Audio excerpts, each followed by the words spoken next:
सपा के पूर्व महासचिव और पूर्व मंत्री स्वामी प्रसाद मौर्य के यूपी के कुशीनगर से लोकसभा चुनाव लड़ने की बात इन दिनों सुर्खियों में है।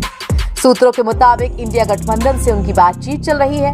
वहीं दूसरी तरफ लखनऊ की एक विशेष एमपी एमएलए कोर्ट ने वजीरगंज पुलिस स्टेशन को स्वामी प्रसाद मौर्य के खिलाफ केस दर्ज करने का आदेश दिया है। उन पर हिंदू देवी देवताओं के खिलाफ बयान देकर भावनाएं आहत करने और समाज में विद्वेष फैलाने के आरोप हैं।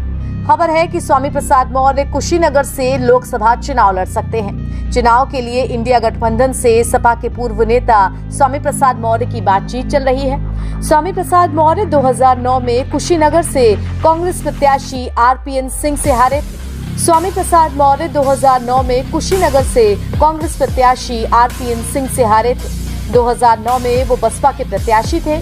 स्वामी प्रसाद मौर्य कुशीनगर जिले की पडरौना विधानसभा सीट से लगातार 3 बार विधायक भी चुने जा चुके हैं। समाजवादी पार्टी से अलग होकर राष्ट्रीय शोषित समाज पार्टी बनाने वाले स्वामी प्रसाद भी इंडिया गठबंधन में शामिल होकर चुनाव लड़ सकते हैं। सूत्रों के मुताबिक स्वामी प्रसाद मौर्य की इंडिया गठबंधन के साथ बातचीत चल रही है। चर्चा है कि उन्होंने इंडिया गठबंधन से कुशीनगर से लोकसभा चुनाव लड़ने की मांग की है। उनकी मांग पर कांग्रेस की ओर से हरी झंडी मिलती दिख भी रही है। बता दें कि बीते दिनों 10 मार्च 2024 को स्वामी प्रसाद मौर्य ने कांग्रेस के प्रदेश प्रभारी अविनाश पांडे से मुलाकात की। इस दौरान दोनों नेताओं के बीच लोकसभा चुनाव में इंडिया गठबंधन में शामिल होकर चुनाव लड़ने पर चर्चा हुई। बताया जा रहा है कि स्वामी प्रसाद मौर्य भी इंडिया गठबंधन का हिस्सा हो सकते हैं। हालांकि अभी दोनों पार्टियों की ओर से कोई आधिकारिक बयान सामने नहीं आया है, लेकिन राजनीतिक गलियारों के बीच चर्चा है कि कांग्रेस पार्टी स्वामी प्रसाद मौर्य पर कुशीनगर से दांव लगा सकती है। चर्चा ये भी है कि जल्द से जल्द स्वामी प्रसाद मौर्य कांग्रेस का दामन थाम सकते हैं। बीते दिनों जब स्वामी प्रसाद मौर्य और अविनाश पांडे के बीच मुलाकात हुई थी, तो इसकी जानकारी स्वामी प्रसाद ने सोशल मीडिया प्लेटफॉर्म एक्स पर एक फोटो शेयर करते हुए दी थी। स्वामी प्रसाद ने अपनी पोस्ट पर लिखा था कि दोनों के बीच औपचारिक भेंटवार्ता में इंडिया गठबंधन के विस्तार पर सकारात्मक चर्चा हुई।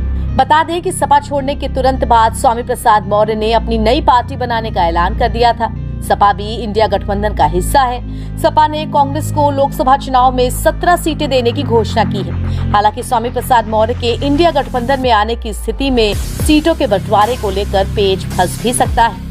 सपा द्वारा स्वामी प्रसाद मौर्य को एक भी सीट न दिए जाने की स्थिति में कांग्रेस अपने हिस्से की एक सीट उन्हें दे सकती है। इन संभावनाओं से इस वक्त इनकार भी नहीं किया जा सकता है। देश में इस बार लोकसभा चुनाव 7 चरणों में हो रहे हैं।